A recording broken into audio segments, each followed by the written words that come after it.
একটা কবুতরের পায়ের সাথে চিঠি বেঁধে এক লোক সেই কবুতরটাকে আকাশে উড়াই দিছে। এদিকে থানার একজন পুলিশ আবার এই বিষয়টাকে লক্ষ্য করেছে। আরে কবুতরের পায়ের সাথে চিঠি বেঁধে লোকটা কি কোনো গোপন তথ্য আদান প্রদান করে নাকি দেখি তো। সেই পুলিশ গুলি করে সেই কবুতরটাকে আকাশ থেকে নামিয়ে কবুতরের পা থেকে চিঠিটা হাতে নিয়ে খুলে দেখে চিঠিতে লেখা আছে, আল্লাহ, আমি খুবই গরিব, অসহায়, ঋণে জর্জরিত একজন মানুষ। আমার 1 লক্ষ টাকা দরকার। তুমি আমাকে 1 লক্ষ টাকা দাও।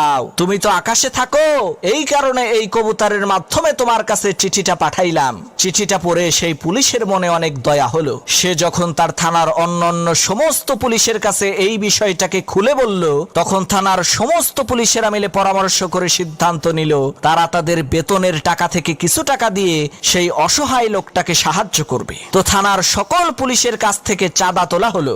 দেখা গেল 50,000 টাকা হয়েছে। তখন ওই পুলিশ 50,000 টাকা নিয়ে ওই গরিব অসহায় লোকটার হাতে দিয়ে বলছে, ভাই, তুমি যে আল্লাহর কাছে চিঠি লিখে সাহায্য চাইছিলা, আল্লাহ তো তোমার চিঠি কবুল করছে, এই যে নাও তোমার টাকা। লোকটা গুনে দেখে 50,000। তখন সেই লোকটা আবার একটা চিঠি লিখে কবুতরের পায়ে বেঁধে উড়াইয়া দিছে। পুলিশ কয়, কি রে, এই লোকটারে না টাকা দিয়ে আসলাম, এখন আবার ওনার কি সমস্যা হইল? তখন সেই পুলিশ উড়ে যাওয়া ওই কবুতরটাকে গুলি করে নামিয়ে চিঠিটা খুলে দেখে তাতে লেখা আছে, আল্লাহ, তুমি টাকা দিছো ভালো কথা, কিন্তু তুমি পুলিশের হাত দিয়ে দিতে গেছো কেন? তুমি তো আমারে দিছিলা 1 লাখ টাকা।